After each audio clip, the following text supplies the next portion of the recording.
6 o'clock, so I will call this meeting to order. Roxanne, if you'll please take roll, and if everyone will stand for the Pledge of Allegiance.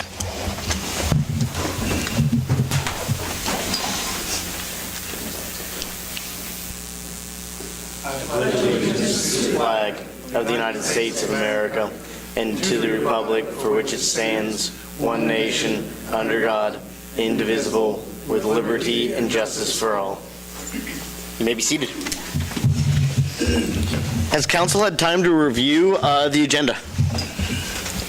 I'll make a motion that we approve the agenda. A second. There is a motion to approve the agenda. It has been seconded. All those in favor, please show a voting sign. Opposed, same sign. Was that four? Four, okay. Now is the time for public comments. Persons who wish to address the City Council regarding items on the agenda may do so as that agenda item is called. Persons who wish to address the City Council regarding items not on the agenda that are under the jurisdiction of the City Council may do so at this time when called upon by the Mayor. Comments in personnel matters and matters pending in the courts or with other outside tribunals are not permitted. Speakers are limited to 3 minutes. Any presentation is for information purposes only. No action will be taken. Are there any speakers? No public comments. Okay. Consent agenda. Has council had time to review the consent agenda? I did have a couple questions. Page 5, there were some website fees, an annual website fee. What are those for? The $6,525 one is our annual hosting and service for the city's website, which includes the content management system that we use for that website. And the SSL certification annual fee, which was $150, is basically the so that our City of Iola domain is on a secure socket or secure system, not just an unsecure. So it has HTTPS versus HTTP, and a lot of I think Google is one of the big ones that's pushed that if you don't have the S on it, it doesn't like it very much. So who's in charge of actually doing the updates? Because I feel like there's a lot of areas that information is not being updated or has not been up to date. So I didn't know, is this company, are we paying them to do the updates, or is there somebody in-house that is supposed to be taking care of those updates? Staff takes care of the updates. That's what the content management system allows us to do. Okay, well, we might want to. If you have something in particular, you could let me know, so make sure that we look at that. I know that when we moved everything over, we kind of took another look at it. It's been over a year, and we probably need to go in and kind of spruce up things. As simple as photos, that's kind of stagnant. We've had those same photos on there since that was redesigned, and it would be nice to get some other photos on there, maybe photos that are pertinent to things that happen in town, not just flowers and pretty colored trees. So. Well, the concern with the photos is sometimes if you have people that shows the age of that, and for us, when we don't really have anybody designated as a photographer, that's something that we kind of opted with those more generic ones. We have had conversations with a local photographer to kind of see about getting some updated photos. Are kind of boring and I don't think represent our town very well. So is the $150, is that for the secure website, or is the $6,500, that's the management company? Just the management? That's the company that hosts the website, that has the content, that has the system that we can use to update our website without having to be basically a web programmer.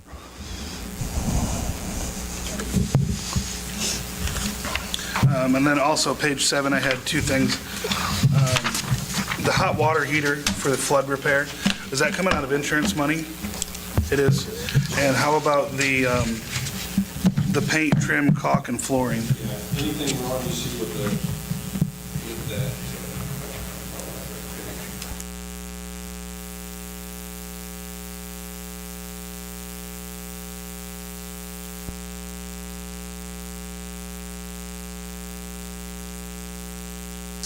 But so the decorator supply those, that's 60 and 45. Those weren't, neither one of those was What are those for?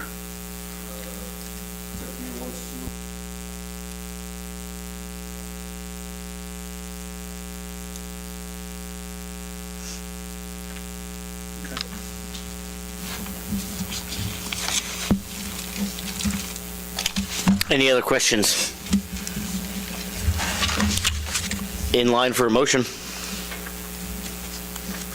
Do we need to amend this deal that Corey handed out? No, they were just in line for a motion to approve the consent agenda. That is just other information from the packet. That the new information from Corey just goes under rec proposal. Okay, I make a motion that we approve the consent agenda as shown.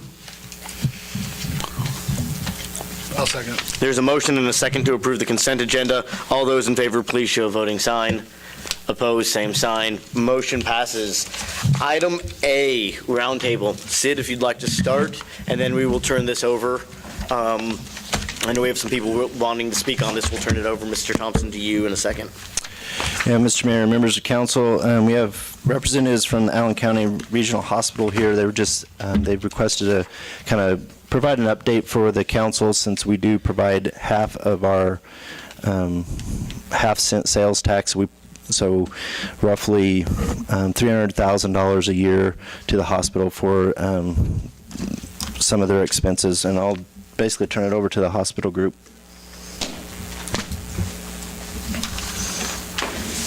You all are welcome to speak as well as a hospital board. We would like to thank you this evening for putting us on your agenda. Make sure you speak into the mic for the fine people at home. I'm sorry.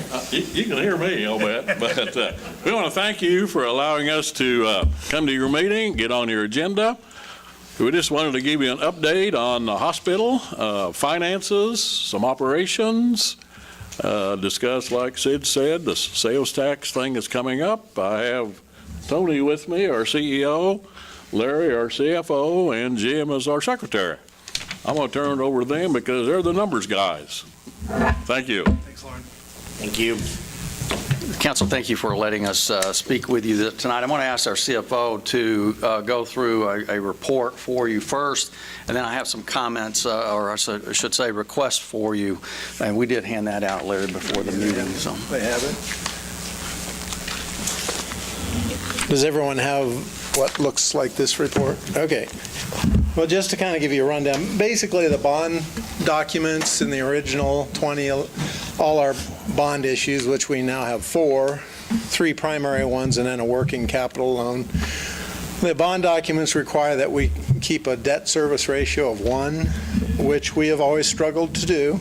This year we came really close. This document that you have shows it at 0.93. We had a good 9-10 months, and then our November, December volumes dropped way off, so that we were running about 1.2, 1.3 throughout the year, so we were doing quite well.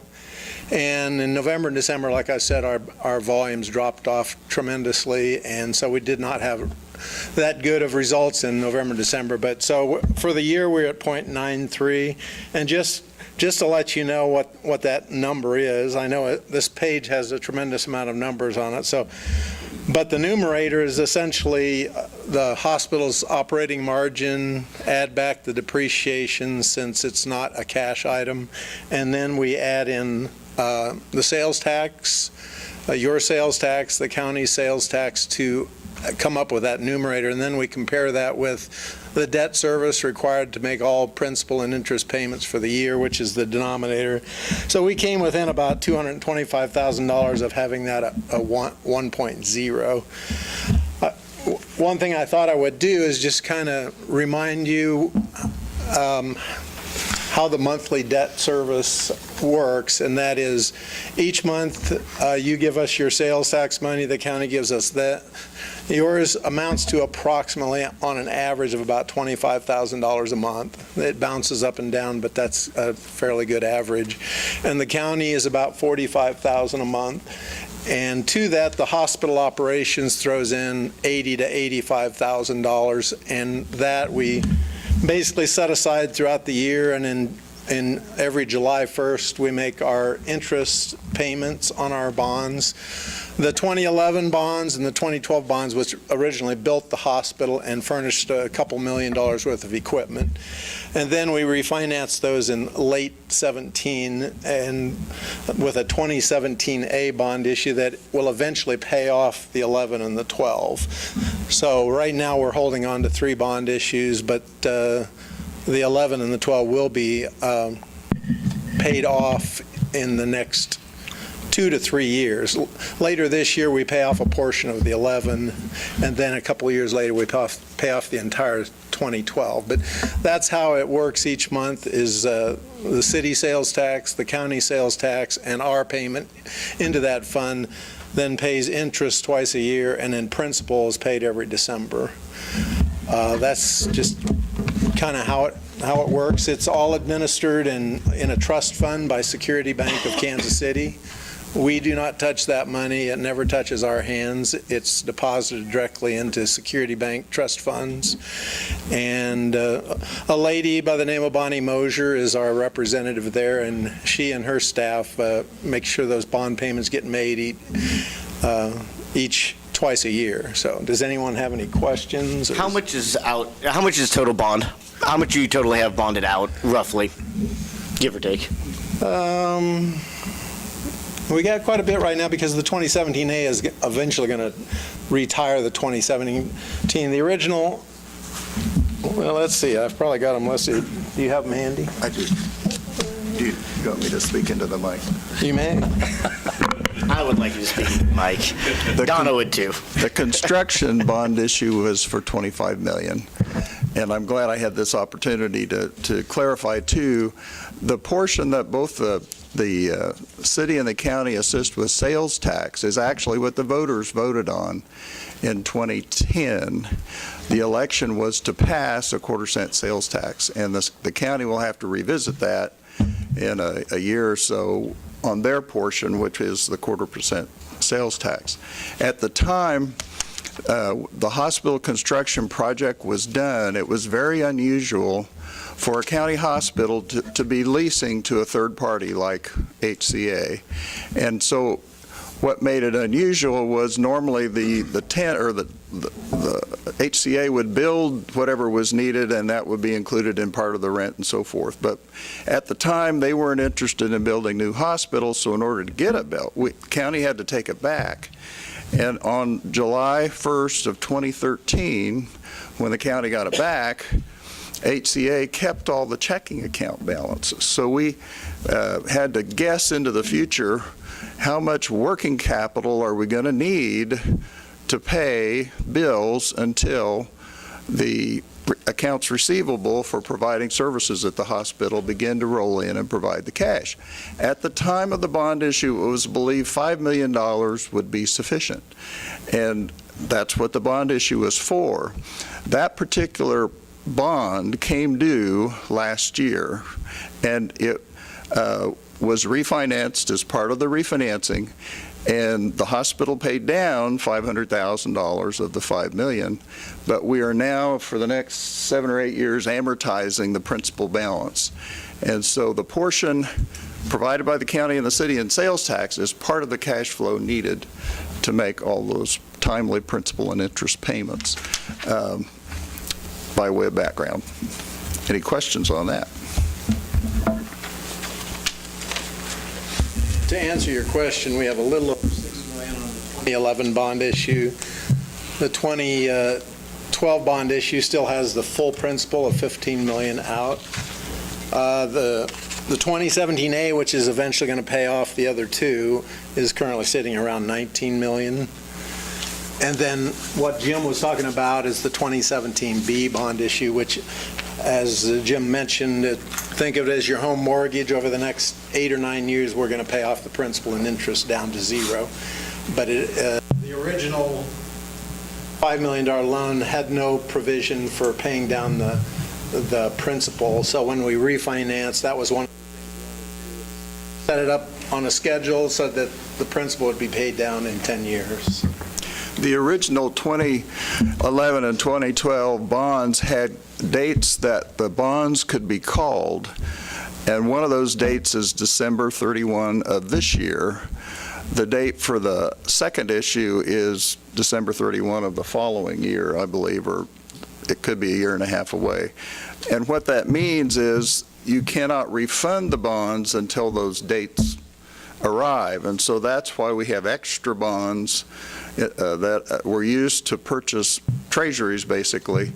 And believe it or not, the interest rate difference was enough to save the taxpayers over $1 million, even by doing a refunding and having two sets of bonds out there that are earning interest and so on. But good news again, while it's a little confusing, it does work out and so forth. But other question? So under the debt service requirements here that add up to 3.2, and you said the 2011 bonds are about to expire. Did I understand that correctly?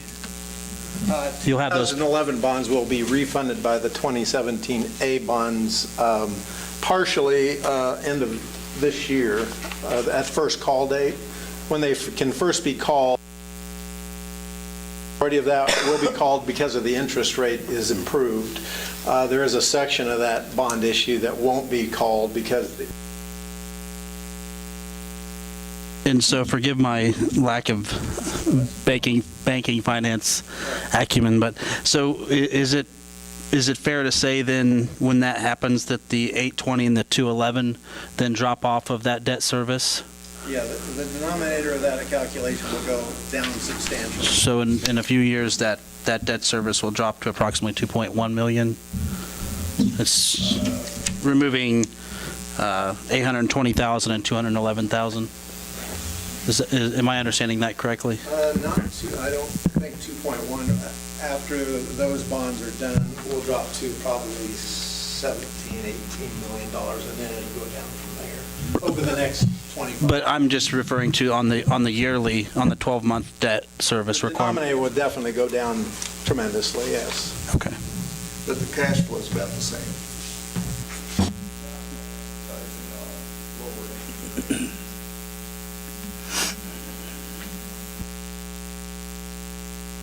Mr. Gilpin, you had made a comment about the voters voting on the sales tax percent being used for this. Could you revisit that? Well, the county voted in 2010 at that election. It was 72% in favor for a 0.25% sales tax for Allen County. And part of the original proposal was if the city of Iola would commit half their capital outlay, then part of the deal, not forever necessarily, but initially, was that Iola would show its support by contributing half of its capital outlay for that. For the hospital. For the hospital. And the whole tax piece, the sales tax piece, was specifically targeted to pay interest and principal on the $5 million to provide the working capital to permit the voters to buy the hospital back, basically, from HCA, or to have a operating account that could pay bills, because when HCA was no longer the manager, they got the checking account and everything in it. And so Allen County had to start from zero July 1st of 2013. So.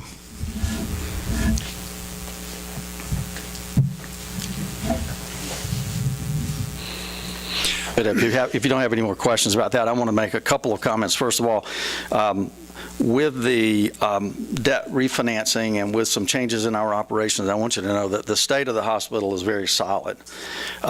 We still have improvements to make, but if you were to graph that, we're on an incline year over year.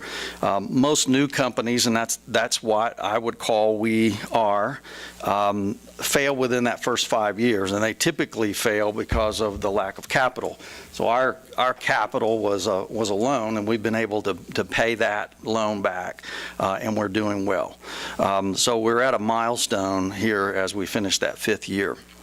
Now, having said that, I think we have, all of you and all of the citizens in the state have an opportunity for an initiative that will take place this year with the new legislature and the new governor. I passed out a handout for you. We work very closely with the Kansas Hospital Associations. So on the topic of the Kansas Medicaid, what we call CanCare expansion, I want you to know what the impact would be for us. And I've highlighted in red for the hospital per se, if we had expansion, that would drive $1.1 million to our bottom line. But then also for the county per se, that all across the county, things like pharmacies, durable medical equipment, all those types of things would drive another more than $200,000. So my request of you is to reach out to our elected officials in Topeka. While there is a great deal of support, and we were very close a couple of years ago, we were able to get out of committee, get a floor vote, get a bill passed, send it to the governor. It was vetoed and sent back to the legislature, and they chose not to readdress that. If we're not able to get out of committee, we won't have the floor vote. And we need to share with our elected officials that we want this to move forward for a vote. If we can come up with the Kansas plan, whatever that is, a negotiated agreement to move it forward, this is the type of impact it will have on our hospital, and we should all, and you should as elected officials, be supportive of that so that in the county we'll have a much more stronger balance sheet at the hospital. And with that, I would open up for answer any of your questions. I got a couple comments. First off, with this, the hospital's in kind of turmoil right now on who's going to run it in the future, okay? How, if St. Luke's or HCA or whoever comes in and takes over, how is that going to affect this right here? Good question. Well, we have two of our trustees. I want to defer to them, but let me say that they're going through a deliberative process and no decision has been made. So it's going to be very difficult for them to answer your question because they're not at that point where those deliberations and those negotiations have been completed. I mean, I've had a number of people, not only here, but out of town, have asked me that same question. Gene, what is occurring is a window of opportunity that was in our original agreement with HCA as a management agreement to review it and actually consider other options. In December, we sent out several months prior a request for proposals from other management companies to see basically if we were getting a good deal. And we had 4 presenters, and those were done in the month of December in an evening, and you may have seen an article about it or Yes, heard I something did. about it. But the reason it was done is because in the present arrangement we have, we've only got certain opportunities because it will automatically extend if we don't indicate we'd like to consider other options. So that's what the process is, and it's unfortunate it appears as turmoil, but we're really trying to be fair to everyone and make sure we're getting a good opportunity. In the midst of this, as you're all aware, St. Luke's said, hey, we know you're not looking for a lease at that time, but by the way, we'd like to make a presentation. And so in October they did. And having looked at the management agreement options and decided to talk again with HCA and now St. Luke's, we may consider a lease option. So as Lauren can address, we want to be fairly expeditious about that, and it's our intent to do so. I can give you a little background on that. Like Jim said, we, I think, at one time looked at 4 or 5 options, narrowed it down to 2. A management agreement, somewhat like we have with HCA, a lease agreement of some sort with St. Luke's. So we're going to schedule meetings February with representatives of both parties, get down to see exactly what they could offer us, and hopefully March, for sure the March board meeting, hope to make a decision on which way we want to go so we can move forward. You know, my goal is to not get into this again anytime soon. I want to set up with someone we feel is going to be best for the hospital, best for the county, best for our patients, and go forward.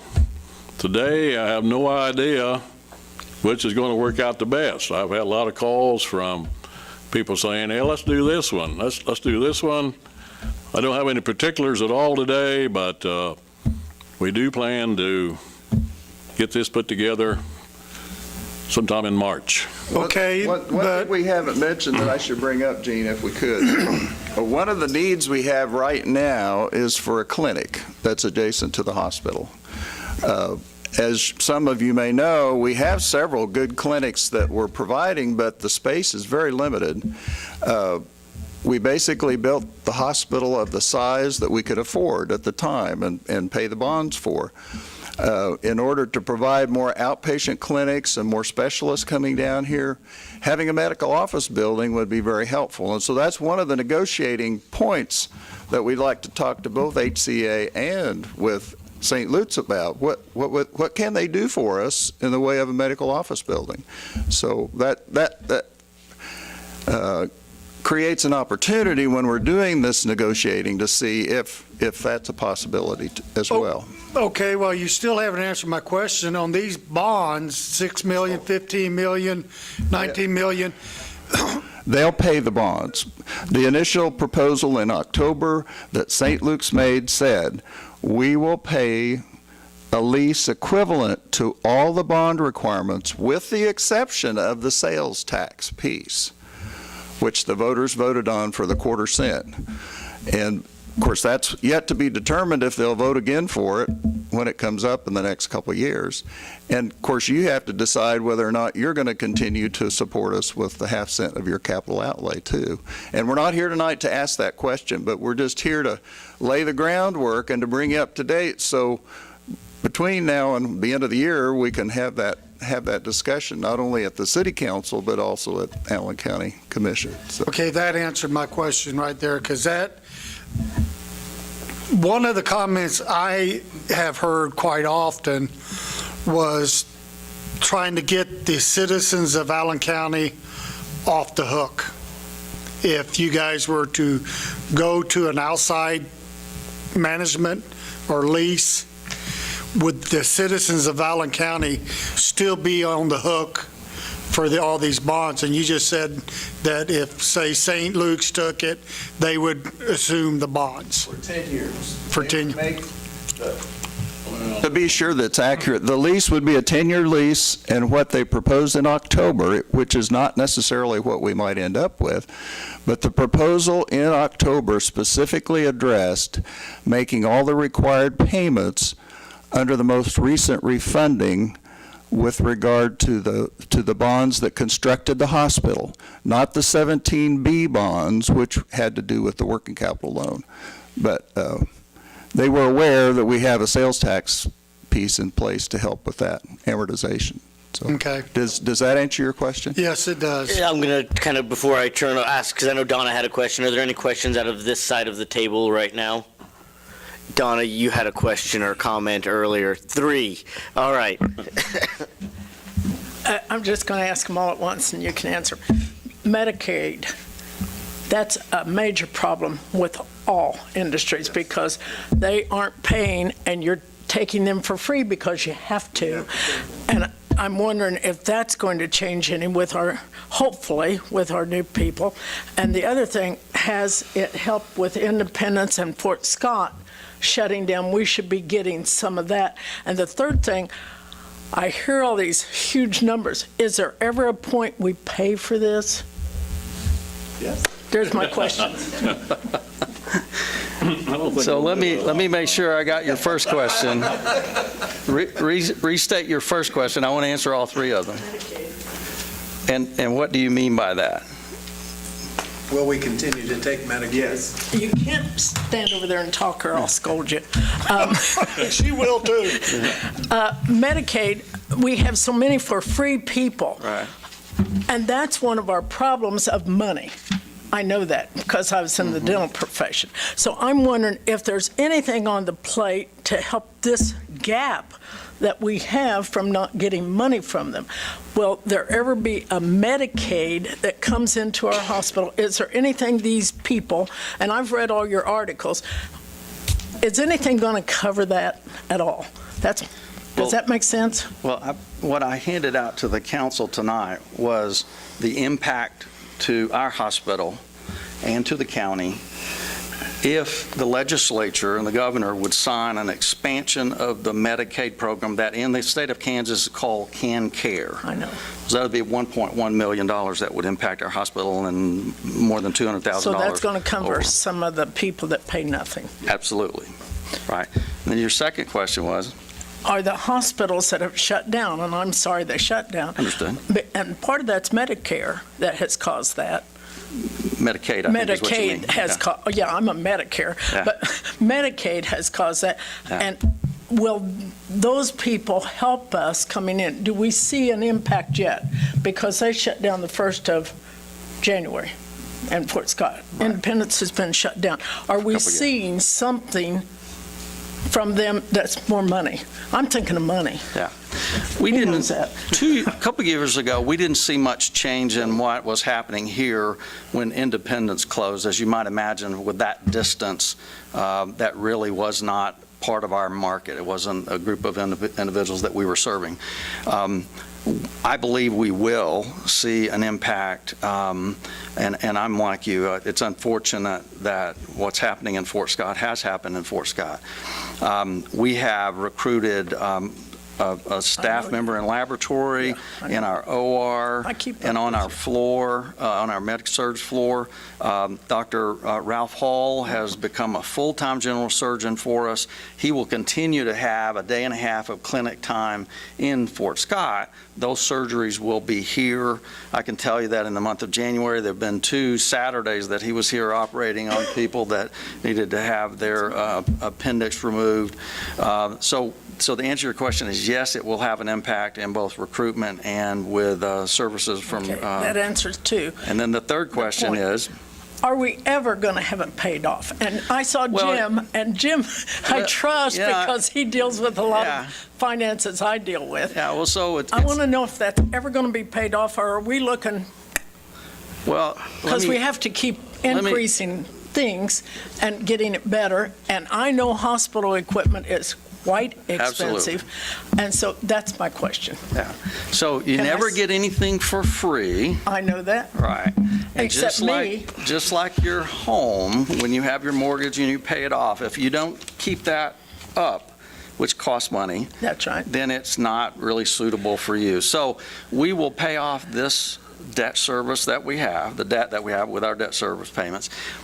As we go forward 30 years from now, to I don't answer care. your question, you're saying you wouldn't care about that because, No, but I would like to see in my lifetime, do you have a plan that 17, whatever you were calling them, do you have a plan that that's going to be paid off too? Or are we going to build the medical clinic? I'm over 3 minutes, I know, but he keeps asking me. Yeah, you're on the agenda. This is an agenda item. Okay. Keep going. So anyway, I know you're building the medical, and I understand the need for that because that thing is full out there, and there's no parking, and there's all sorts of problems.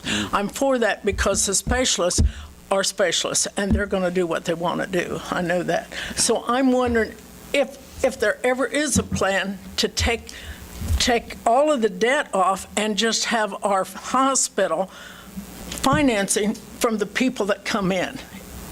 Is that well, I guess the probable? answer is yes, and we need to get behind and support our hospital. If 2036? Our mortgage is paid off in 2036. But by that time, we'll probably have to invest in building. It was originally a 30-year. I won't be around. The 17B bonds will be paid off in less than 10 years. Thank you, Jim. That's what I want to know. Yeah, that's what the city's helping with. But if they don't help, Pardon? if they wouldn't help, or the county doesn't vote, see, I'm thinking on down the line, if the county doesn't vote to do this, what are we looking at? It goes on the property taxes. Got it. Or we have to operate the hospital differently to make sure that we, there's an old saying in the hospital administration business, if there is no margin, there can be no mission. So we would have to change our operations to make sure that we could have revenues in excess of expenses to make sure that we could pay for capital equipment, upgrades of equipment, hospital beds, et cetera.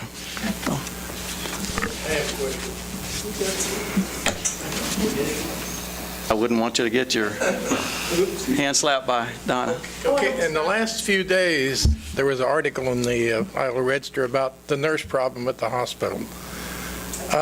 Whatever happened to all them nurses in Fort Scott? Did they all go somewhere else? Has anybody tried to get them to come over one-on-one and try to get them to come over? And, what happened to all them nurses? That's my question. All right. First of all, you said there's a nurse problem at the hospital. All There's a shortage of nurses. All across the United States. If you'll look at your demographics, all the baby boomers, and it's not just healthcare, but all the baby boomers are retiring. And then we have the flight from rural to metropolitan areas and urban areas. So all of those compounding. To answer your second question, yes, we have gone, and I've mentioned laboratorians, surgery, but there are hospitals that are much closer than us. There's a hospital in Nevada that's 23 miles away. Do they pay more? Well, I don't know what they pay because I haven't. Because in the article it said that one time we were top of the line on pay, and we've lost the lead there, and the people have a tendency to gravitate toward. Well, I can't answer your question because I don't know what they pay, Paul, but we know that we lost a lot of that opportunity south because of the hospitals that are in Joplin and in Pittsburgh, and they recruited heavily as well. We can't afford to pay near as much as they pay. Well, I don't know what they pay, but we have our own recruitment. So we have a plan for that recruitment, and I think the article did an excellent job. Vicki Moss did an excellent job of laying out the challenges and what we're doing to try to address those. Because I think it's too bad that we have to send patients that we could treat at our hospital somewhere else because we don't have the power. So we're getting into it really in depth, and I'll be happy to dive. I'll be happy to dive into that with you. So if our average daily census is 9, and it is, and then we have 10 more patients show up, you can bet that we're going to do what is best for our patients that night. I don't doubt that. And if we don't have staff that can come in because of flu or whatever, we are going to call on our sister hospitals to take care of those patients. And conversely, they'll do the same for us. So we staff, as you would in any business, to take care of the normal flows, the ebbs and flows. But at times, we will have something that overwhelms us. And when that happens, we do what's best for that patient. Okay. Thank you. I am going to move us back over here onto the council side and ask if there's any further questions or discussion by the council. I did have just a couple. When we're talking about the new clinic that you guys are proposing or thinking about, who do you plan on paying for this? What do you put the valuation at, and what are the plans for the old buildings? So let's talk about the purposes or what's driving our decision to propose that medical office building. Currently, we have outpatient visiting providers that are in what we refer to as the medical arts building, which is on the campus of the old hospital. In addition, both in our surgery department per se, as well as some of our patient rooms, we're using them, taking them out of service and using those for provider rooms. So that's what's driving that. I think with the benefit of hindsight, those that were here making decisions now 9 years ago, when the hospital was first being debated, thank you, would have said, well, if we could have afforded a couple of $1 million more, they would have gone ahead and built that structure. Now, with the passage of time of almost 9 years, not short of 10 years, what we will have to pay is being estimated to be something on the order of $4 million because of escalation of labor costs and materials costs. That's just the nature of it. Thus far, we have, and it's been 2 years since we did this, we had a planning session where we brought in all of the interested parties, our physicians that are visiting, our physicians that are in our Washington Street location, our nurses, our support staff, and we talked about what would we build if it were perfect. Now, what we might build tomorrow may be different than what we planned on 2 years ago, but we have a floor plan and a architect's computer-generated elevation of that, but that doesn't mean we would build that. That's part of our planning. To answer your question about how we would pay for that, what the trustees are doing is making that part of the negotiations for what might happen either as a management agreement or a lease agreement with the two parties, HCA and St. Luke's. So we don't know how that's going to turn out, but it's part of that discussion. In the old buildings, They belong to the county. so we have no answer on that. County problem. I know what you're saying, yes. I got one last, But I got one last. if you'll recall, years ago, we're talking 30-plus years ago, there was a countywide vote to add some improvements to Allen County Hospital at that time, and the voters voted against that.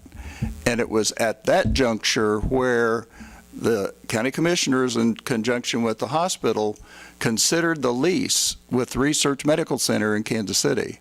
And you may recall that's when the improvements took place, because Research, as part of their agreement, agreed to do the improvements in the ER and the operating room suites and some of the other improvements in the hospital. And so it's been done before here, and the thought is, why not see if St. Luke's and HCA would be willing to consider it as part of a plan going forward. So. About 4 or 5 years ago, I sat in on a fact-finding committee out there at the hospital about veterans service. It was kind of personal to me because I was going through chemo at the time, and after traveling to and from Topeka for treatments. And there was talk at one time about trying to get a VA clinic or VA services. Now, this may be a personal question, Council, but this is my question. Where is the hospital now as far as working with the VA to get an outreach clinic or some sort of veteran services out there at the hospital? Because since that meeting, I have never heard another word about that, and there's a lot of us veterans in Allen County that we have to travel to and from Wichita, Topeka, or Kansas City for treatment or checkups that could be done local. If you'll recall, and I'll attribute this to, and compliment Senator Jerry Moran. Senator Moran has really been one of the spearheads on moving to local care for veterans. The Veterans Choice plans Is great. Right. And so we qualified ourselves, our clinic and our hospital, to be participants in that. I look at that much the same way that we had to qualify ourselves with any of the commercial insurances. There's a big stack of paper that we had to complete. And so there are veterans in our community that, with their Veterans Choice and using the policies and procedures that that plan requires, do come to us both at our clinic and at our hospital. I don't think, and this is me speaking, my opinion, I don't think you're going to see brick and mortar veterans projects moving forward. I think there's enough movement at the federal level to make sure that we're taking care of veterans where they live and not making them go long distances for those things that are just obviously primary care. You'll probably still have to go to centralized areas for major services like hip replacements and those major surgeries. But primary care should be local, and I think Senator Moran is making sure that that's going to happen and improve on that as we move forward. Okay, thank you. I'm going to go ahead and move this conversation forward. I'm sure that we're going to have more conversations throughout this year, and I'm sure there's going to be some more questions by the council and the city and citizens at large. But unless you all have anything else you'd like to add for us to think about over the next upcoming months, Sid, do you have anything you'd like to add onto this, or council, any last comments? All right, we thank you for your time. We Thank you for your time answering all tonight. our questions. Very appreciate it. Thank you, appreciate it. Item A, new business. SBDC.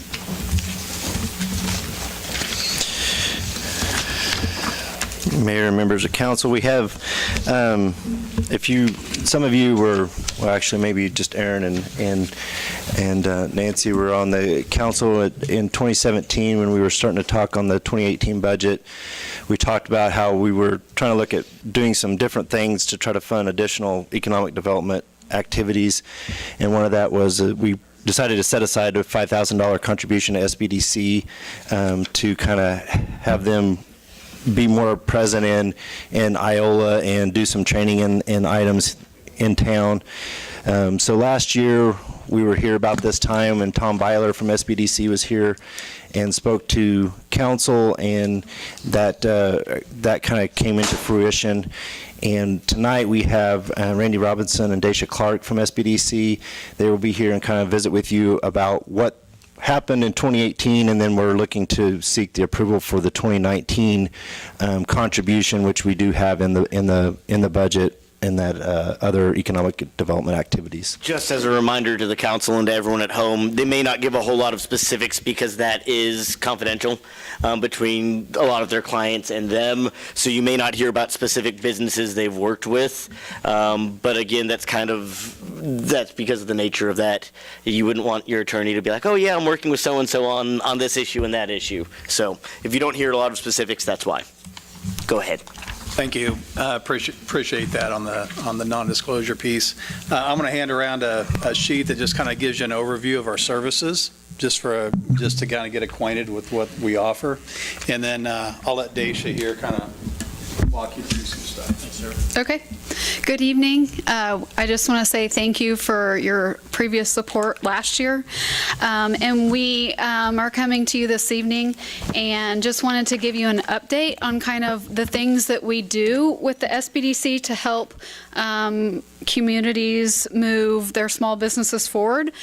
We service 11 counties in southeast Kansas and Iola. We service from Anderson County is probably our northernmost county all the way down to Montgomery County. So what do you always say? Three counties over from the bottom corner of the state and 4 counties up except for coffee. Coffee's serviced by Okay. So the first flyer that Randy sent around here is what we call our services sheet. So just to give you guys a little bit of background, just an upper level on things that we help businesses with. So our bread and butter is for people that are looking to start a new business. If they need a loan, then the bank's going to require them to have a business plan and cash flow projections, usually 3 years cash flow projections. That's what we do. And we do that at no cost for our clients. We also, if the banks do not want to service that whole loan, we also work with the e-community. And once again, the e-community, or any grant or loan that they get, but the e-community in particular, since you guys are part of an e-community, they also require them to have a business plan and cash flow projections. So, and even if they're not a startup, if they're looking to develop a new product, if they're an existing business and they're needing some new capital for a construction project or something, obviously there's lots of different reasons why a business would need a loan. So I would say that's a big piece of what we do. Another big piece of what we do is social media. Rainey and I kind of share on the cash flow financial side of things. We have another person in our office, her name is Mindy Lee, and she takes care of our social media and our online marketing. So we see a lot of companies, especially in rural areas. Advertising is obviously expensive, so we try to help them figure out how to use social media in the most effective way. And we also offer to look through people's websites and try to give them some tips and tricks. We will also go we do have a fee-based side. We try to stay quite a bit below the market. We also will help clients be able to put up a website. We use Wix or Weebly, a friendly website that business owner can actually run. We don't want to put them on a website that's going to be difficult for the business owner to run. We realize that business owners a lot of times in rural communities are wearing many hats. So they're doing the bookkeeping, they're doing social media, and they're doing all these things. So we try to keep it as simple as possible. Do you want to add something?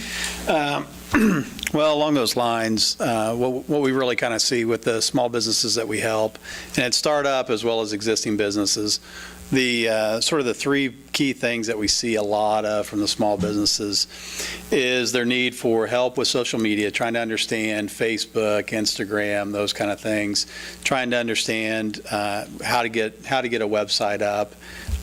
Some of them can't afford. We're kind of resource constrained a little bit with some business services in Southeast Kansas, just from the rural nature of it.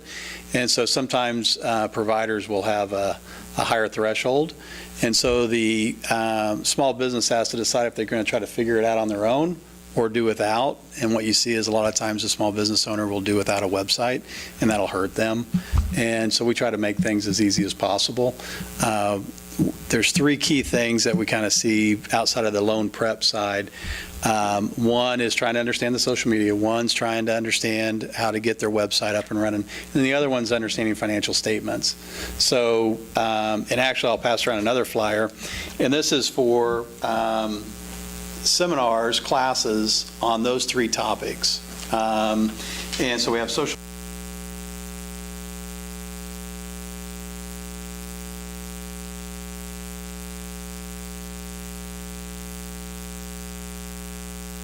What that looks like, and please share that in the community with anybody that you run into that might need those kind of services, because the more people we have, the better off we are, because we can help as many people as possible. And that first sheet that we passed out also has our contact information on it, the list of services. So anytime you need to refer somebody to us, that has all of our contact information right there, as well as SID. We talk with SID as well, so everything can route through SID too, but they can contact us directly. And then right after that seminar that we do, approximately 30 days later, we come back with a QuickBooks workshop. So some folks that want to do their bookkeeping on their own, from an accounting software perspective, 90% of the market share is with QuickBooks for small business owners. And Daisha here is actually a certified QuickBooks Pro. And so she conducts this day-long QuickBooks workshop, and we'll be having one of those the first part of April in Iola. So we typically, whenever we do the understanding financial statements, we follow that up about 30 days later with this QuickBooks workshop. And with that, we try to, those are kind of the 80-20 rule. You try to hit those big things in the broad sense, and then we have the complete list of all those other things on that first sheet that we handed out to you. And then throughout the state, we're part of a statewide network. So we have multiple centers, and that statewide network is part of a national network. And if there's a specialty that somebody needs help with, and we don't have it in our center, we can actually reach out and grab somebody else in the other centers, and so we do that. We work pretty well together. So anyway, that's kind of a rundown quickly as far as how we try to go out and help as many businesses as possible. And I'll turn it back over to Daisha a little bit. So on the first, the one that has our workshops listed out, as you can see, those are no cost. Normally when we go into a community, we try to hit all of our communities once a year.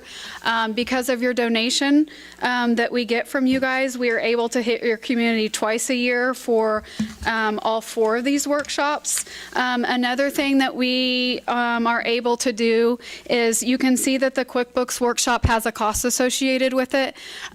Because of your donation to us, we automatically give anybody that attends one of these 3 workshops, we give them a $25 gift certificate. So it automatically makes that QuickBooks workshop $50.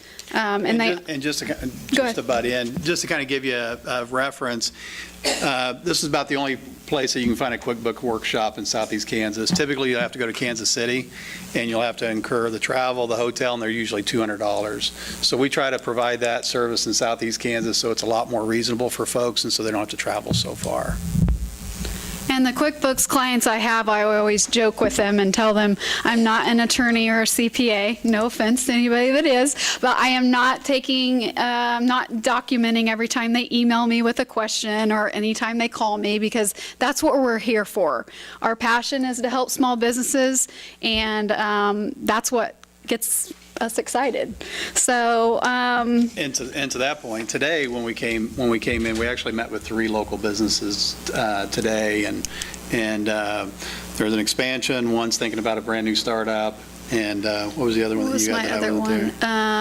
A new start. We had 2 starts. Okay, so we had 2 starts. So that's what we do, and we try to help people along. Do you ever offer any of these workshops on weekends, on Saturdays, or is it always during the week? So far, it's always during the week. One of the things from an attendance perspective, what we've noticed is all of our seminars will be on a Tuesday, Wednesday, or Thursday. We get poor attendance on a Monday, we get poor attendance on a Friday.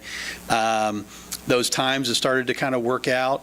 One of the reasons we have the 3 grouped into one day is we've heard from some of our small businesses, hey, I would prefer if I wanted to do all 3 of them, that I'd only have to take off one day and I could hit all of them. Otherwise, they can just kind of pick and choose and then go to 1 out of the 3. And so we're kind of working on that format. One of the things that we are looking to launch this year is on demand. So what we're going to do is we're going to video our seminars, and we'll actually have that on our website so that folks can get that on demand, so they could get their Saturdays and their Sundays. So we were just talking about it this morning. So that's one of the things that's on our list. We'll be able to use some of the recording assets at Pitt State to be able to do that for us professionally. And then what we'll do is we'll just kind of dumb record some of our seminars for the Q&A, because sometimes in the Q&A section, you get a lot of good feedback too. I know at the college, the endowment office, they are just now getting going in QuickBooks, and since this is happening at the college, it might be a good opportunity for those people that are starting up on that to go ahead and be at that seminar. Yes. So, On the average, how many people do you guys help or have you helped? On average, it's about, for the region, we help a couple of hundred. It's usually a couple of hundred businesses on any given year. You know how many you've helped here, like, in the last year, how many new businesses have started that you guys have met with? New startups. For Allen, it'd be easier for us to answer for Allen County, because sometimes we'll meet with folks in Iola, but they'll be 10, 15 miles away from here. We've had a couple of those just in the last year, without saying exactly who that was. Some of the towns are small, so you might be able to figure it out. And she's thinking real hard. I know, I am trying to think real hard, because I know I'm working, like, today we just worked with 2 startup businesses. Obviously, we don't know. Sometimes we start them in the path and, we get them so far, and then they realize we help them come to the realization that that's not going to be profitable. That's actually a big piece that I think is a valuable service, is that we can help that person that's thinking about their new idea for a startup. We can help them really understand whether or not it's going to be viable before they actually sink their life savings into it, and then 6 months later they go belly up. Because we hate to see that. Sometimes folks will come to us at that 6-month mark, and we're like, if you would have just known about us and come to us that 6-month previous, you wouldn't have been undercapitalized and you wouldn't be going under right now. And you can go out on Craigslist or any used whatever equipment thing, and you see lots of write-ups where there's brand new equipment being sold only 6 months old. And it's because they under projected what they needed. They weren't able to survive and they had to sell out. And so if we can help people not pull the trigger and save their money and maybe come up with a better idea. A lot of times we'll help them recraft what they've got, try to understand what to focus in on. Some of the things I get charged about is when I'm talking to somebody and they're all scattered in their approach, and when they get done and they're like, I feel so much more focused now, that's really rewarding.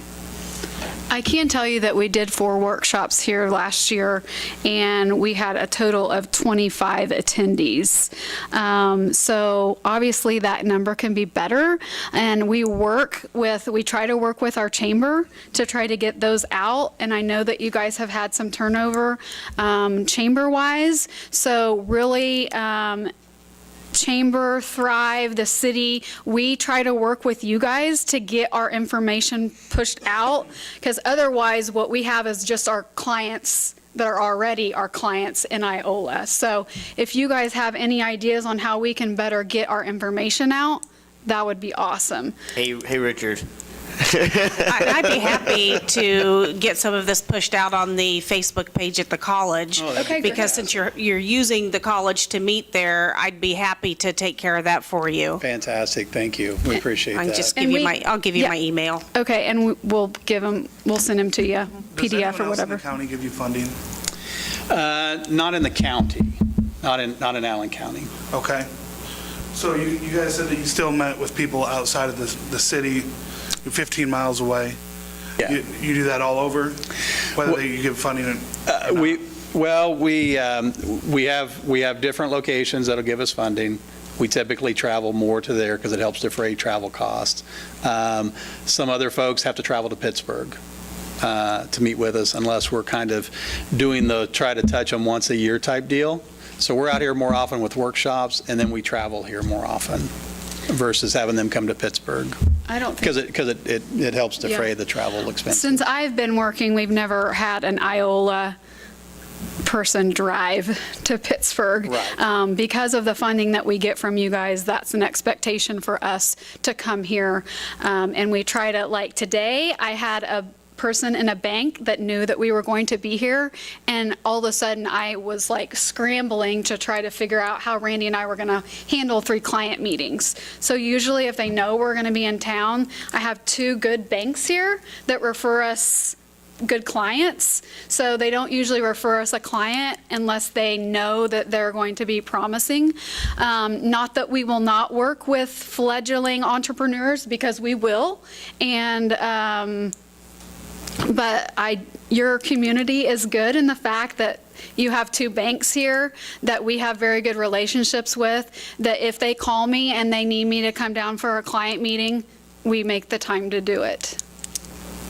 In the recent addition of expansion of the Humboldt community into the Allen County community, that's a very, very good tool. That is a phenomenal gap financing tool that's available to people. That's a statewide program, but not all communities have it. And so when that got expanded to include all of Allen County, that's a very, very good loan device for you guys to have. That is a very, very good program. The last thing I think that we want to touch on is that we are actually working with the chamber. We're getting ready to do a strategic session with them. So that's just another way that we are in your community trying to help, maybe trying to get some stability for your chamber and try to put them on a path moving forward that's favorable for your city. And that'll be we're going to come in and do a half day. We'll do a half day session with the chamber when they bring in the new director for it. And so those are the types of services that we can do. And so one of the biggest things that you guys can do for us is help that awareness piece and route those folks to us. So that way, when we are coming to town, if there's a few people or something like that, we can make sure we maximize all that time. So one more piece I wanted to add, this has just kind of become a hot topic, hot item for us, is please don't let anybody spend any money to get an LLC. Do not have them go to an attorney. It costs $160. We do that. We'll set side by side. We can also get them their EIN.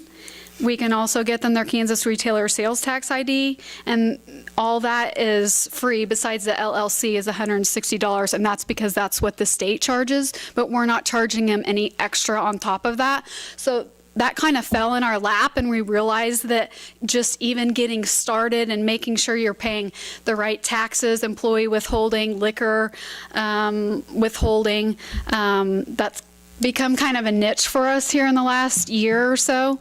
Yeah, we just started doing that this summer. We actually had a client that came in and we were explaining, hey, Kansas.gov so easy to do now. If you go to sign up your LLC, it's so easy and user friendly versus the way it was 10 years ago. And so we could just see in his eyes that he wasn't going to do it.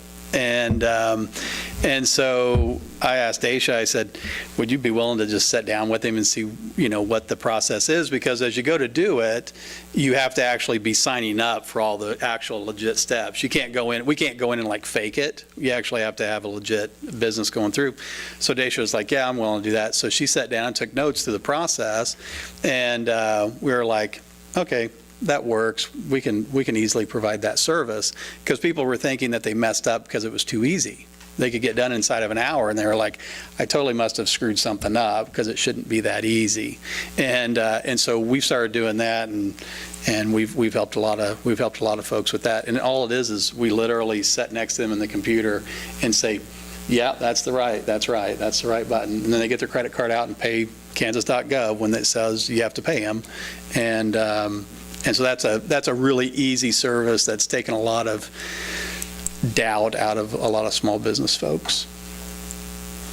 And one more thing, your city does have the emerging business of the year for our county area, Bowling's Meat Market. They will be recognized in Topeka in March. So that's quite an honor to have a business out of your community that will be getting extra advertising, extra press, and be good for your city. So yeah, and out of our 11 county area, there's two businesses that get awarded that. One's there are two different categories, but there's only two out of the SEK area. So our 11 county area that we service, and so Bowling's is one of. Is there any other questions by council? I'd be in line for a motion.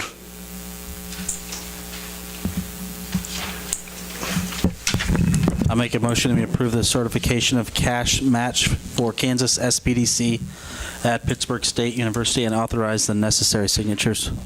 I'll second the motion. There's a motion and a second to continue funding the certification for the Kansas SBDC. All those in favor, please show a voting sign. Opposed, same sign. Motion passes. Thank you very much. Thank you. Thank you. Item B, tree trimming.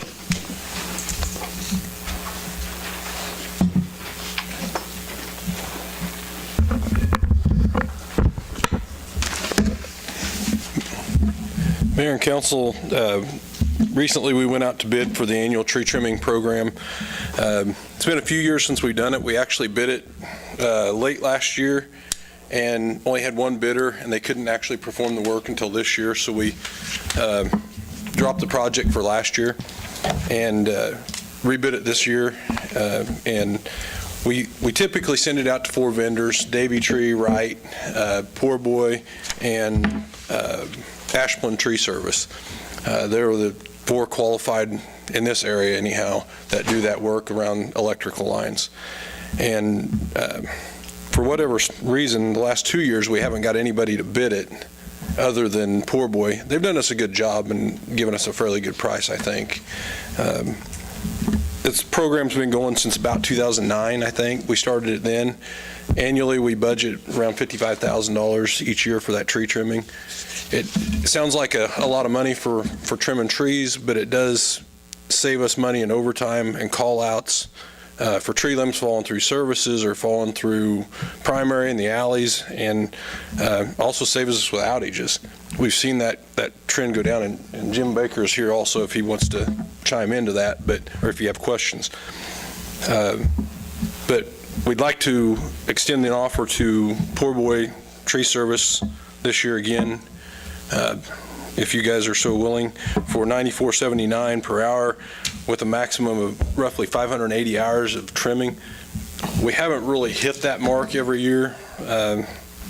Last year, we only roughly, or the last year we did it in 2016, we spent about $26,000 to $27,000 of the allocated money.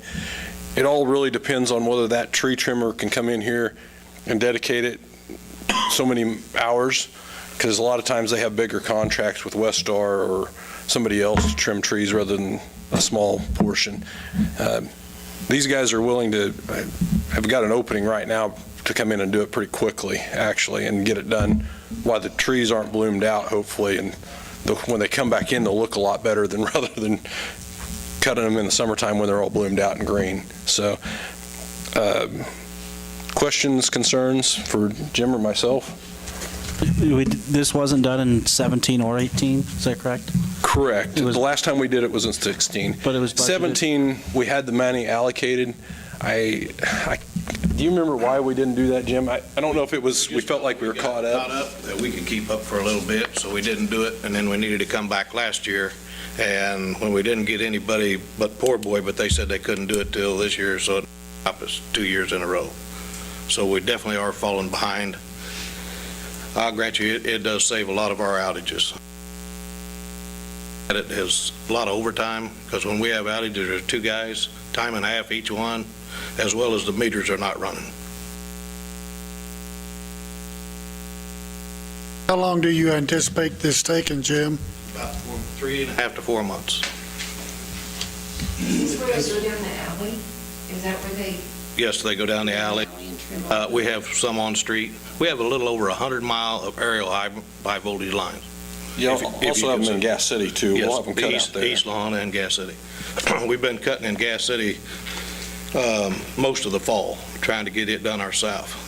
And then, like he said, as far as sometimes we didn't use but about 26,000. If you get in a rainy season and they can't get in what we call blinds, in other words, just easements and no alleys, you know, we don't just have them rut the people's yards up. Now, if the power's out, we're definitely going to rut the yard up to get the power back on. Is this enough money to get all the trimming done you need? We try to do it in the town, and we use Gas City and East Lawn together, try to do about a third. If they'll do about a third of it, then we try to keep up, then next year a third. As well as we help street and alley cut our trees. We cut trees in the parks, the cemeteries. I mean, it's an on job security. Particularly around these high voltage lines, I know that I've had the trees just trimmed at my house, and it's not cheap. Like, if you've ever had them take down portions of them, it's not cheap, even on just one private household.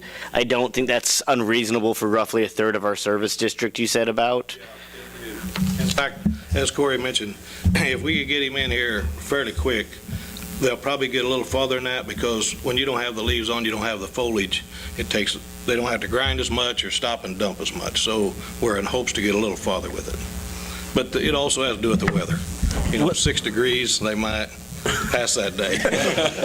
I mean, I can't say that they won't. On the bid, what was the purpose of doing a total bid of 350? I based that basically, Aaron, on just the hours that we got in the previous time we did it, just to give them an average rough amount of hours so they could bid it. I didn't want to open up the pocketbook and tell them we had $55,000 sitting there. Yeah.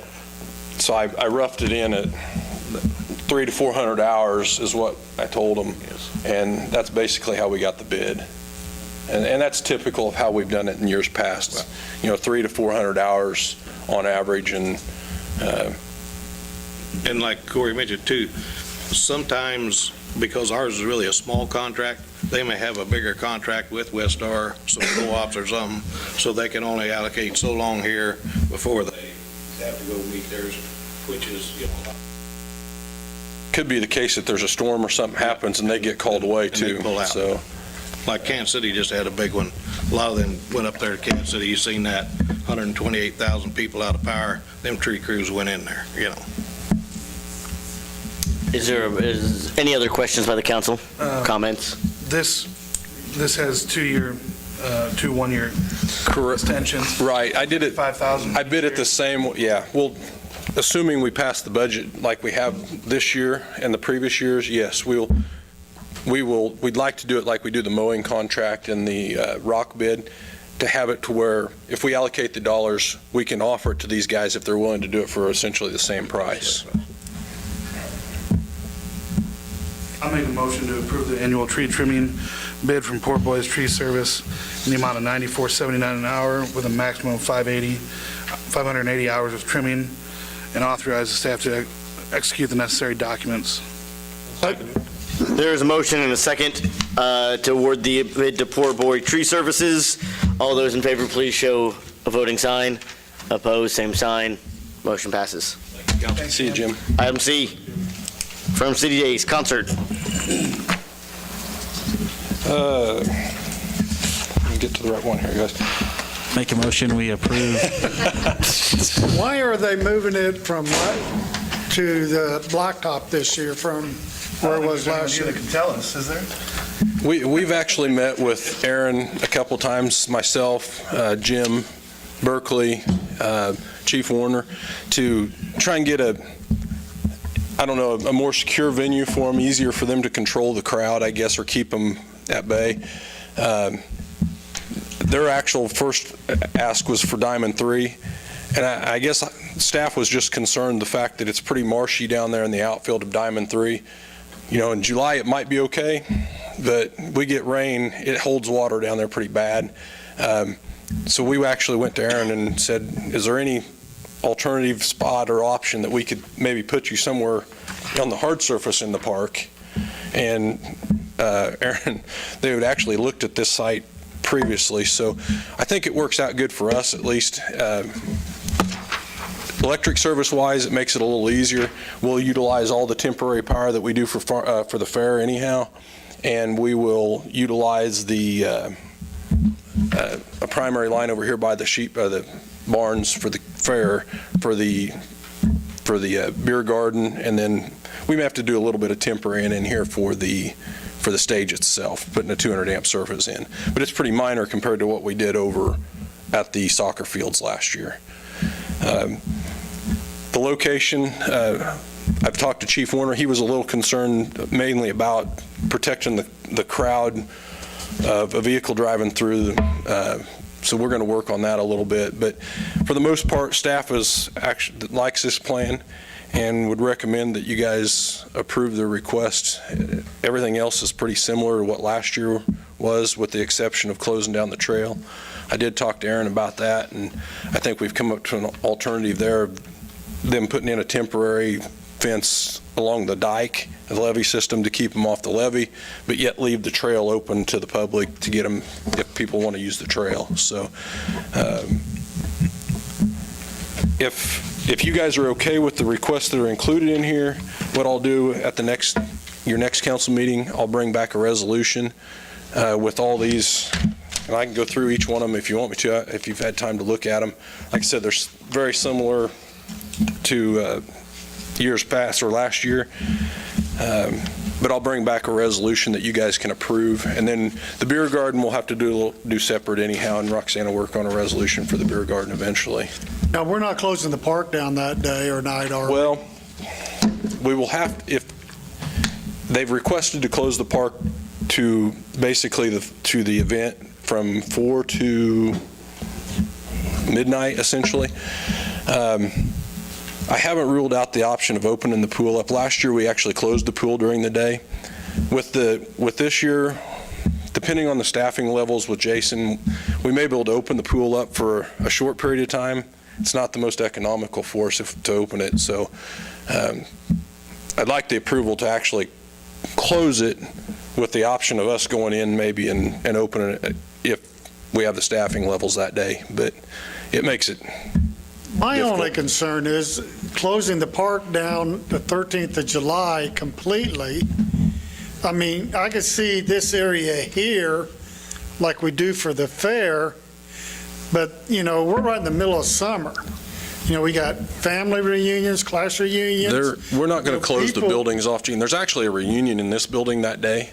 Well, I'm and- talking about the play area down there. Is that going to be closed off? Well, for traffic and crowd control and the parking, they need the parking, and it's going to be difficult for this amount of people. Even last year, we pretty much closed the park down, and we let people drive through, but I don't know that there was anybody. They had a horseshoe pitching tournament, I believe, last year that was scheduled during that time, and it accommodated it. But with it being in the park, it's going to be difficult.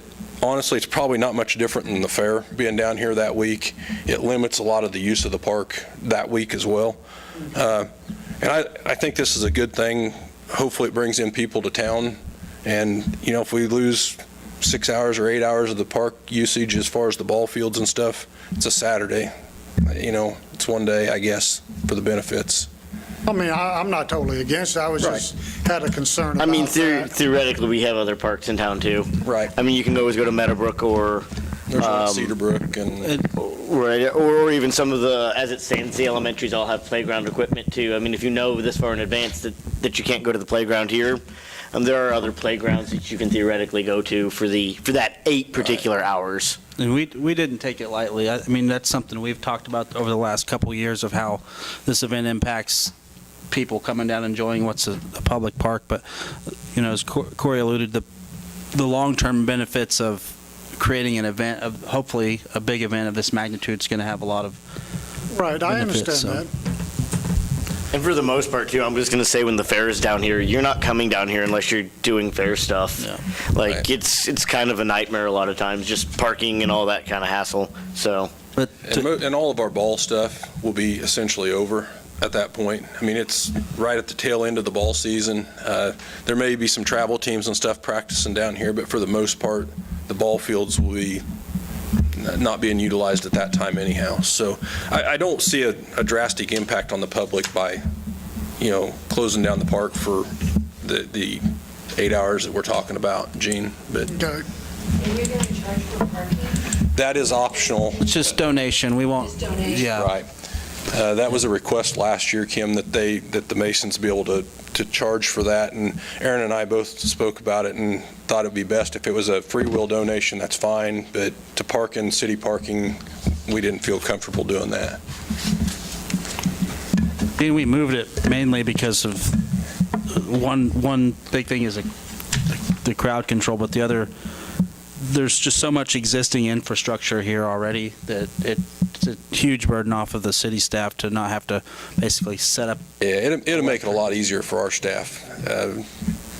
Like I said, we've got the same concerns as you to a certain degree. Shutting down the park, it's not the best, but it is a good community event that pretty much anybody can come to. You know, buy a ticket and get in. So Is the beer garden from 5 to midnight too? I can't answer that. We haven't done that yet.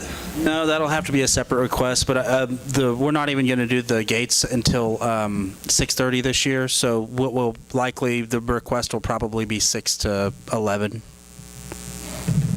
And last year we had, I know Chief didn't have hardly any issues. I asked him, everything went off pretty smooth last year, and I don't believe we had any noise complaints that I fielded from the concert last year, so. Who were those one folks up there Oh, across the ditch? they never did call, that I'm aware of, they never talked to me, so I think it was a nice event and it went over really well, so. I think we're in line for a motion. Anyone want to?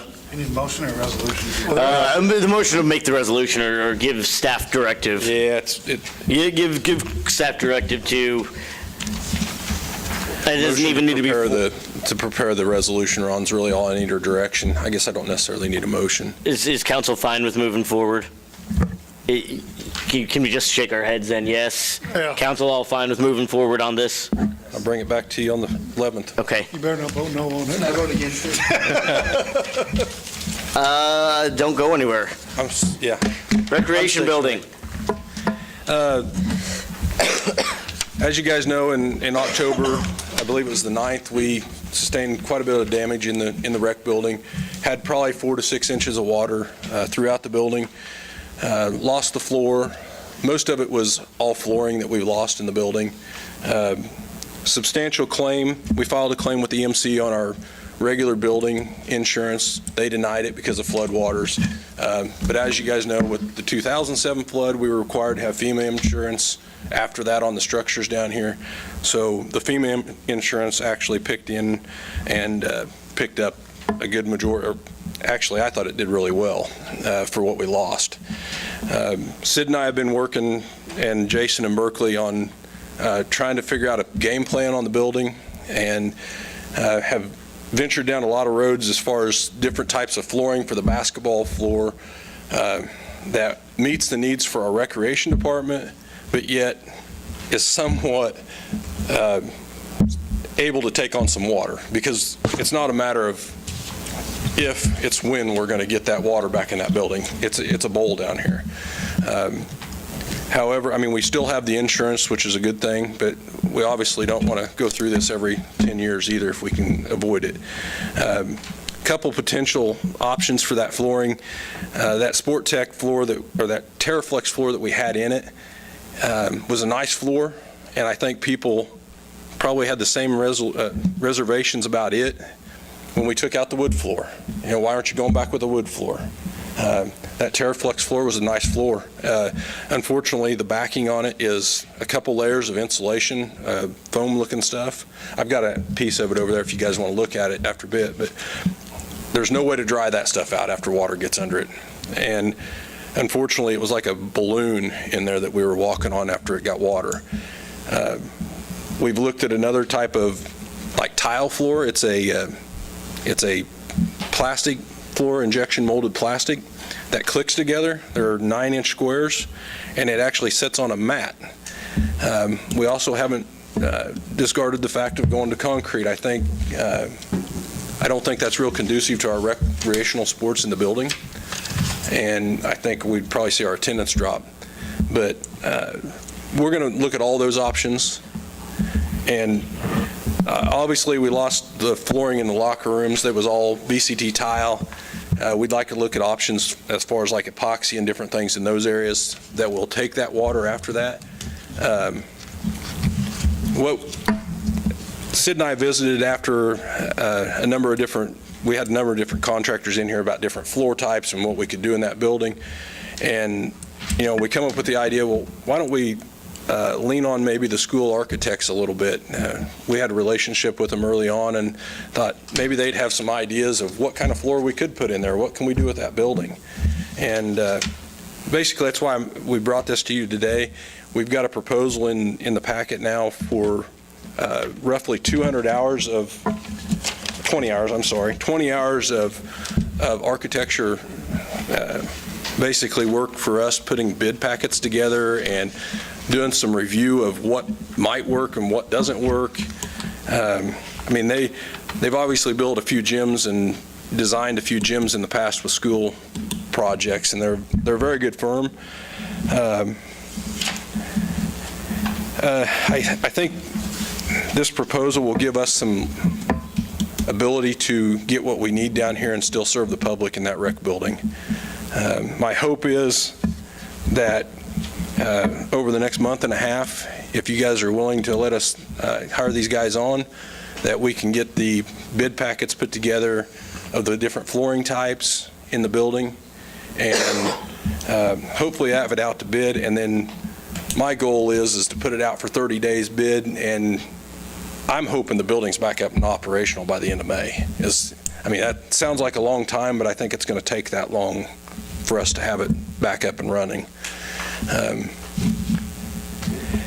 To date, over in the building, we've done in-house work on the building.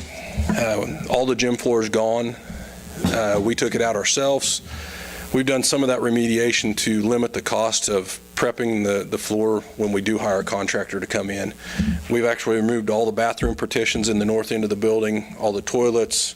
Everything pretty much in that building is ready to go if we could get this bid out today and have a contractor in here. There's obviously some prep work to that floor, different things of whatever application we go to, but our hope is that we can move forward, and these SJCF will provide us some guidance in moving forward. And this is who the school's using? Right. That's who's helping them with the bond issue. Is this covered under the insurance? Well, our insurance money is basically an allotment of money. We can utilize that money pretty much any way we want to. Now, whether or not, when we go to claim again later, did you paint all the walls? Because there's a lot of different line items in there. There's removing door jambs and doors that I don't think anybody would do with that, but they were line items that they allow for paying out on the flood insurance. And why does it, $500 for a trip to come here?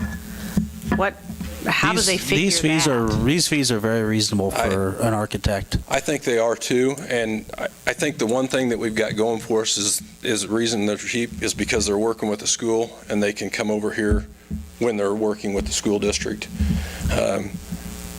They charge, these architects are a couple $100 an hour typically, so, yeah. Do we need an architect for this? Is this not something we can do, just do our research? I think we can, but I think to make sure that we get the right specs out, bid out, and do it properly, and cross our T's and dot our I's, I think $3,000 is very minimal on that $300,000 worth of investment we're going to have over there on. Because is it public information how much the claim payment was? I'm assuming so. So that number is? We've got, I can tell you, we got $297,930 for the building structure itself. And if you were to go with and we got around $4,500 for contents, which was a couple desks, and it wasn't much. And if you were to go with the injected mold flooring, that's an $80,000 floor? The estimates I've got, I don't think they had the square footage right. I think it's going to be around 60 is my guess. 60. Based on the square footage. So if you've got 300 and in comparison, that what Terraflex floor was almost $200,000 right. I think, or something like that. So, and that's what I think the insurance money we've got will be great with the funding we've got to do what we need to do in the building. Can we have them look at any, because they're architects and it's probably not in their real zone but any kind of anti-flooding measures that we can maybe build up around some of the doors or the jams or the entries? And we've talked to them about that too, about potentially maybe putting a sump pump in the one corner of the building where it tends to start over there. The floor that we've looked at and seems to be maybe the most logical for us to put in there, that pop together pieces is actually it's people from NCAA and volleyball and futsal, indoor soccer. That is their type of floor they want. It's nice because basically you can go down through there and you can take it up anytime you want to. We actually soaked some of that in water for about 2 or 3 weeks, Berkeley did, and you couldn't see anything blemished on the floor itself, or those tiles. So you basically pop them up and then replace the matting underneath, right? And then pop them back down. I've got a piece of that black matting over there too. I guess then I'm confused then. If you already know that about this floor, why are you needing to pay somebody to tell you that? I want to make sure that we bid the proper thing and not single out that type of flooring. I think we've got to be careful not to just spec out one specific type. We need a. And they can also, part of that is also helping us evaluate, because they will have kind of industry knowledge of the different types of flooring that we can put in some of the other parts versus whether we want to do epoxy or we want to do some sort of ceramic tile. We did find that the ceramic tile in the south bathroom didn't have any problems with this. So the ceramic tile is typically a little more expensive, but if we look at the kind of the overall cost of the project and thinking that we're probably not going to have to redo the floor in the future, maybe it makes more sense to do that versus some other type of flooring. And that's some of the stuff that SJCF can help us take care of and do. I think they can expand on that knowledge. If we get a bid in, they're going to help us review those and make sure we're getting a good price as well. I think the dollar amount is very minimal on that $300,000 that we're dealing with on that structure. Yeah. Questions, concerns, guys? Sir.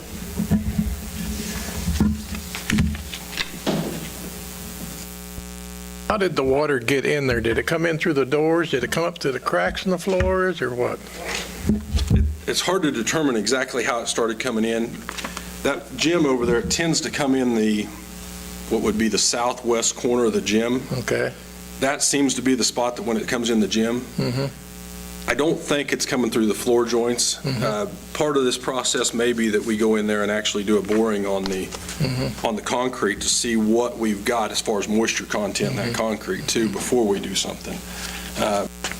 But for the most part, Paul, it's coming through the doors. I mean, the building's lower than the parking. Yeah, I can see that. And I was when we going to suggest that treat it like a basement and get waterproof the whole thing Well- inside, but then you've got your doors to be concerned about. And we got to make sure that it's ADA compliant. So you can't just kind of build up steps through the doors or after the doors, because you have to ramp everything and make sure that.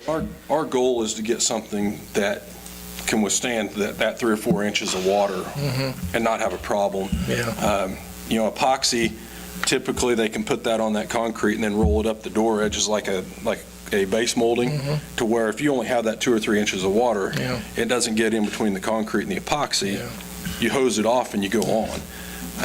And that may be, we've talked about not going with the basketball court all the way to the walls, maybe put an epoxy type walking trail or walking path around the outside of the gym. That way, if you get the water to start coming in, it doesn't necessarily, maybe it doesn't get to your floor. Okay, let me say this. In 2007, when we had the flood then, I was assured that it couldn't happen. It was waterproof. It would just float up and all this sort of stuff. I don't ever remember that, but I can tell you, and I wasn't involved in really in the renovations then, Paul. Yeah. But that floor type, we asked them about if we could dry that out, and they assured us that once that blue backing gets wet, it's just going to spawn mold and stuff. There's no way to dry it out. Makes a good case for getting an engineer on the job so they can Doesn't hurt advise you anything. correctly on this. So, thank you. Donna, did you have a statement? Well, I've worried about water on that football stadium. And I was telling Roxanne when I walked in, I said, and I'm no architect, but I just know what we did. Shut that one door. I come down here every time it rained for the last 3 years to see if I'm getting water in the football stadium. And it doesn't take but about 2 inches of water, and it's coming through this east door. And I mean flowing. But if you look at the pattern, it's coming way over from that shed. I think it's your pump shed or something. And it comes right down the road. You can just watch it. Next time it rains, go see, because you'll see it. And I said, can we shut that? And she said, well, we need 2 doors. I said, we've got 1, 2, 3, 4 doors in there. We can get out, plus you can get out other places. I said, maybe we could block that door in like we did the state. I'm not saying I know anything. I just know what we did. And guys, I mean, this rain event wasn't something that we just had water in the park. I mean, we had Water. 4 inches of water in that building. Standing, yeah. Standing. And Well, and one of the big drivers of that was that not only did we have water, the river was out of its banks, and That's that's right. what really hurt us in the park, because when the river gets up out of its banks, we can't get the water out of the park. Our pumps weren't working down. pumps were going. They were going, but you can only pump so much It's into basically so much water. Even though there's a levee there, it's basically there's hydraulically that water level is going to be the same, because that's not an impermeable structure, never even though gonna there's stop a the levee water. there. Well, yeah, I mean, I understand that from the last time. Aaron, would you like to make a motion? Or is there any other questions? This says discuss the recreation. It does. Well, when I first put that together, Aaron, I didn't have the proposal in hand. Oh, that's right. We've got this new. There's right there. Okay. I would make a motion that we move forward with the bid from SJCF Architecture and provide the necessary signatures. I would second that motion. There is a motion and a second to move forward with the architect's SJCF. All those in favor, please show a voting sign. Opposed? Oh, it's on me now. I'll vote yes. Motion passes. EPA, our Veterans Worldwide Road Use. Okay, let me get to that one, guys. We're getting ready to start the third phase of the lead zinc cleanup here in town. Veterans Worldwide was awarded the bid from EPA to do that. Sid and I met with them, it was in November of last year with the contractor trying to get his plans out. He's actually purchased a piece of property out in the county for some of the topsoil backfill. And from our understanding, this is a 4-year award.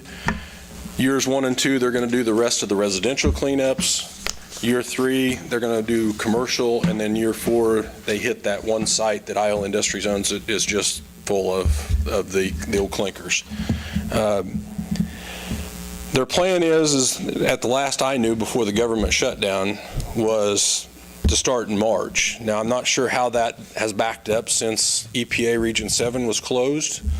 With any event, this road agreement, access agreement, basically is similar to a road project for haul roads for them. It's going to be all over town, but this is something Bob Johnson drafted from an agreement they provided, and it just protects us as well as the contractor if they damage our streets, that we can go out and try and take action or rectify it before it gets worse. Do we have any idea on what properties they're going to be doing? Gene, they've got to go door to door and get more. I think they've got most of them sampled, if I remember right. Now it's just basically getting the consent to go on those properties to actually clean the properties up. I think they've actually got some more sampling to do, but it's pretty minor, if I remember right. Long process, but hopefully this will close us out of this super fund in the next 4 years and get us on a clean bill of health, and maybe get some of that commercial stuff out on the east side of town addressed as well. But this agreement is a joint agreement with us and the county for their roads as well. Bob drew it up for all of us to sign it together. And if you don't have any questions, it's a pretty simple agreement between us and the contractor. I make the motion that we approve the road uses agreement with Veterans Worldwide Sale and Service, LLC, and authorize the appropriate signatures. I'll second. Motion and a second to authorize the Veterans Worldwide Sales and Services. All those in favor, please show a voting sign. Opposed, same sign. Motion passes. Council and Administrator reports. Mr. Franklin, Aaron. I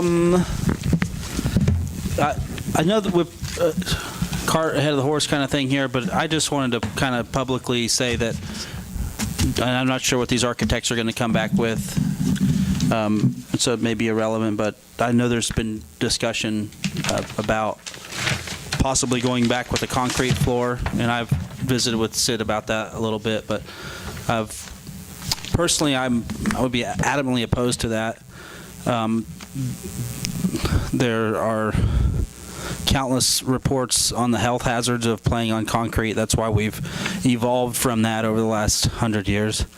And then, I've also had quite a number of people reach out to me with that same sentiment. So just whenever we're going into that decision-making process, let's remember the intended use of that floor and who's going to be using it, and the importance of having a safe surface to play on, especially for some of us older folks who don't recover from injury as quickly as others. So, Eugene? I got my motion here coming up. Okay. If you haven't got remember, it's a new year. You need to go to the city, retag your pets. I need to go to the city and retag my pets.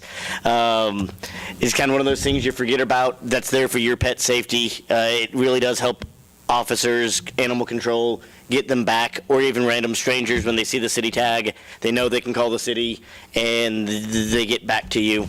That is for their safety and your safety. Other than that, everyone stay warm the next couple of days. Remember, if you've got older houses, leave your pipes running. It's going to get cold in a hurry. Ron? I did have a lot of complaints about the roads this last ice event, especially down Lincoln. Is there a reason why our crews aren't out earlier? I understand that we have overtime, but we have schools open, kids are walking to school. Lincoln was a complete sheet of ice, and the first salt truck that I seen out was at probably 7:30. I mean, that's gonna get a kid killed walking to school. I can visit with the street department about that. I know that event, it seemed like Lincoln was kind of an odd street, and I don't know if it was just the east to west street or what, but I mean, I come down Kentucky, come down Lincoln. Kentucky was perfectly fine. Lincoln was not, and I don't know if what caused that issue, because it kind of seemed, I kind of wondered if there was enough traffic on that road to keep everything wet, and then it froze so hard that it just froze that Lincoln over like a sheet of ice, and we just didn't get out there on that road. But we'll check in that. Even if you have to adjust the street and alleys hours to come in early on ice events, we got to do something a little bit better than that. There were a lot of people that weren't happy about that.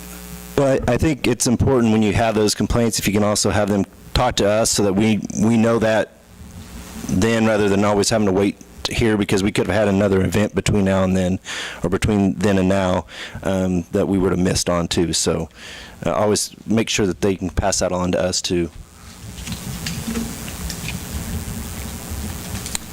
Ms. Patterson? Kim? Peterson, sorry.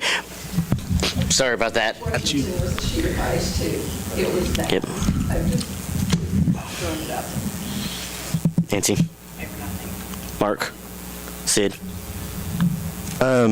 We didn't get the council picture today, so we can still get your individual one. Council, okay. But we'll probably try for next meeting, February 11th, to get the council picture. Strategic planning, I had 3 people respond to me. I need the rest. I'd like those by February 1st, just so that we can kind of have a timeline on that. And then also Roxanne has some nice pieces of paper for you from our new auditors. It's a conflict disclosure, conflict of interest disclosure for the 2018 audit. It's pretty self-explanatory. If you have any questions, do let us know, though. Other than that, that's all I have. I make the motion that we adjourn this enjoyable meeting for the night. I need a second.